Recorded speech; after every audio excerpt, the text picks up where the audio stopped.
जन सुराज के आने से यहाँ लोकतंत्र जिंदा होगा। सारी पार्टियों पर यह दबाव होगा कि हम काम नहीं करेंगे तो हमको जनता वोट नहीं देगी। नीतीश भाजपा भी हिंदू समाज के जिन लोगों को अपना बंधुआ मजदूर समझते हैं कि लालू के डर से हम ही को वोट देगा, वो लोग भी डरेंगे। अगले 6 महीना में प्रधानमंत्री और अमित शाह को पूरे देश में सबसे ज्यादा प्यार बिहार से ही हो जाएगा। बिहार में अभी बीपीएससी के बच्चों पर लाठी चली तो अमित शाह कहाँ थे? गुजरात में एक दिन बाढ़ आता है, पूरा केंद्र सरकार वहां जाकर बैठती है। बिहार में हर साल बाढ़ आता है, कोई सुध लेने नहीं आता है। नमस्कार, आप देख रहे हैं लाइव सिटीज में हूं आपके साथ अभिनंदन द्विवेदी। देखिए, बिहार आज 113 साल का हो गया। बिहार दिवस की धूम है, लेकिन बिहार में राजनीतिक चर्चा तेज ना हो तो फिर बिहार किस तरीके से राजनीति का केंद्र कहा जाएगा। जहां एक तरफ बिहार दिवस की चर्चा तेज है तो दूसरी तरफ बिहार में चुनाव को लेकर जो सरगर्मी है वो भी तेज हो चली है।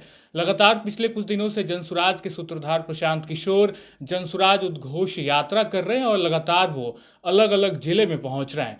इसी क्रम में वो गोपालगंज पहुंचे, जहां उन्होंने राजनीतिक घटनाक्रम को बयानबाजी से तेज कर दिया। उन्होंने एनडीए सरकार के कार्यकाल पर हमला बोला, साथ साथ कांग्रेस और आरजेडी को भी नहीं छोड़ा। एनडीए कार्यकाल में इतने दिन बीत गए, लेकिन क्या कभी एनडीए ने बिहार में फैक्ट्री को लेकर बात की? ऐसे तमाम सवाल वो खड़े कर रहे हैं। सुनिए क्या कुछ कह रहे हैं प्रशांत किशोर। आपने जिस तरह पूरे बिहार के हर जिले में दौरा किया, उसी तरह से कांग्रेस भी कन्हैया कुमार के नेतृत्व में जन यात्रा शुरू की है। क्या वह जमीन अपना तलाश कर रही है? नया प्रदेश अध्यक्ष भी लाया गया है। बहुत अच्छी बात है, कांग्रेस बड़ा दल है, उनको प्रयास करना ही चाहिए। आश्चर्य की बात यह है कि 40 वर्ष उनको लग गया ये जानने समझने में। भाई, कांग्रेस तो 1985 में बिहार को में रूलिंग पार्टी थी, तो 85 से 2025 मतलब 40 वर्ष हो गया। 40 वर्ष के बाद ही सही, अगर हम लोग के प्रयास से कांग्रेस जग जाए या कोई दूसरा दल जग जाए, यही तो ताकत हम आपको बता रहे हैं कि जन सुराज के आने से बिहार नहीं सुधरेगा। जन सुराज के आने से यहाँ लोकतंत्र जिंदा होगा। सारी पार्टियों पर यह दबाव होगा कि हम काम नहीं करेंगे तो हमको जनता वोट नहीं देगी। तो कांग्रेस भी सजग होगी, राजद भी सजग होगा। राजद भी मुसलमानों को जो बंधुआ मजदूर समझता है वो नहीं समझेगा। नीतीश भाजपा भी हिंदू समाज के जिन लोगों को अपना बंधुआ मजदूर समझते हैं कि लालू के डर से हम ही को वोट देगा, वो लोग भी डरेंगे। तो ओवरऑल बिहार का फायदा होगा। जनसुराज करे ना करे, जनसुराज के इस प्रयास से बिहार के लोगों का, बिहार की व्यवस्था का सुधार होना ही होना है। क्योंकि सब राजनीतिक दल जब कंपटीशन होगा तो सारे राजनीतिक दल सजग होंगे, सब लोग प्रयास करेंगे, सबके कार्यकर्ता जमीन पर उतरेंगे। तो अगर राजनीतिक दलों के कार्यकर्ता नेता जनता के बीच में जाते हैं तो फायदा तो जनता का है, बिहार की जनता का है। 29 मार्च को अमित शाह भी आ रहे हैं बिहार में, कई बड़ी पार्टी कब आ रहे हैं? 29 मार्च को। हाँ। तो क्या लग रहा है कि विधानसभा चुनाव वो निर्धारित समय पे हो जाएगी या पहले हो जाएगी? भाई, आपने अभी आपको एक कार्यक्रम पता चला कि अमित शाह आ रहे हैं 29 मार्च को। हम आपको बिना उनके कार्यक्रम के जाने हुए बता देते हैं कि अगले 6 महीना में प्रधानमंत्री और अमित शाह को पूरे देश में सबसे ज्यादा प्यार बिहार से ही हो जाएगा। सारी योजनाओं की घोषणा बिहार से ही होगी। बजट अब बिहार के लिए ही बनेगा। किसान निधि का बटन जो प्रधानमंत्री को दबाना है वो भी आके बिहार से दबाएंगे। और नवंबर के बाद फिर अगले चुनाव तक भूल जाएंगे। तो इसमें नई बात क्या है?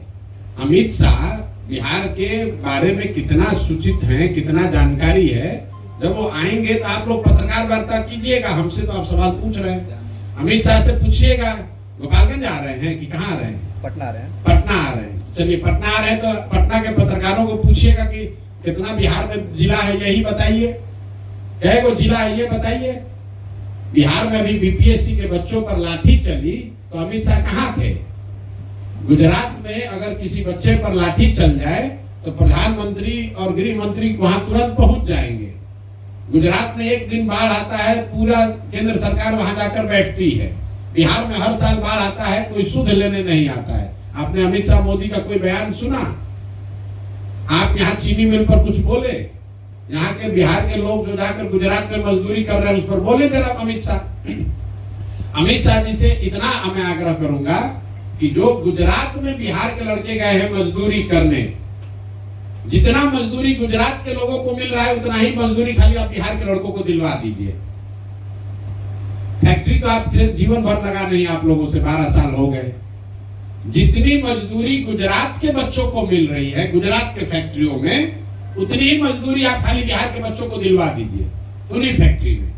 गुजरात के लोगों को मजदूरी मिल रहा है 20,000 और बिहार के गरीब बच्चे जाकर उसी फैक्ट्री में 12,000 रुपए में काम कर रहे हैं। आपको हमारी बात पर भरोसा नहीं है, आप चलिए सूरत में, एक अकेले सूरत में 5 लाख से ज्यादा बिहार का बच्चा मजदूर है।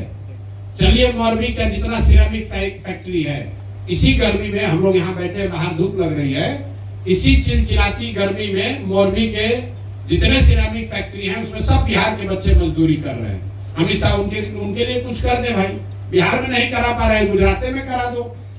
वोट लेने की बात होगी तो सबको बिहार याद आएगा। तो सुना आपने किस तरीके से प्रशांत किशोर केंद्रीय गृह मंत्री अमित शाह को लेकर कह रहे हैं कि चूंकि बिहार में चुनाव है तो आने वाले दिनों में गृह मंत्री को सिर्फ बिहार ही दिखेगा। वो लगातार बिहार आगमन पे भी आएंगे और तमाम तरीके के वादों को लेकर बिहार के लोगों तक पहुंचेंगे, लेकिन कभी भी एनडीए सरकार बिहार में रोजगार और फैक्ट्री को लेकर बात नहीं करती। ऐसे कई आरोप लगा रहे हैं। साथ साथ कांग्रेस के कार्यकाल को लेकर भी वो लगातार हमलावर हुए, साथ साथ आरजेडी पर भी हमला बोला। किस तरीके से चुनाव से पहले ही राजनीतिक सरगर्मी बिहार में तेज हो चली है। एक तरफ बिहार दिवस और दूसरी तरफ गोपालगंज में जनसुराज उद्घोष यात्रा के तहत प्रशांत किशोर अपनी बातों को लेकर बिहार के लोगों तक पहुंच रहे हैं और तमाम तरीके की बातचीत कर रहे हैं। बिहार में रोजगार को लेकर वो हमेशा बोलते हैं, इसी बीच गोपालगंज में भी उन्होंने इन सब चीज़ों का जिक्र किया। फिलहाल इस वीडियो में इतना ही। आप बने लाइव सिटी के साथ। बहुत बहुत शुक्रिया।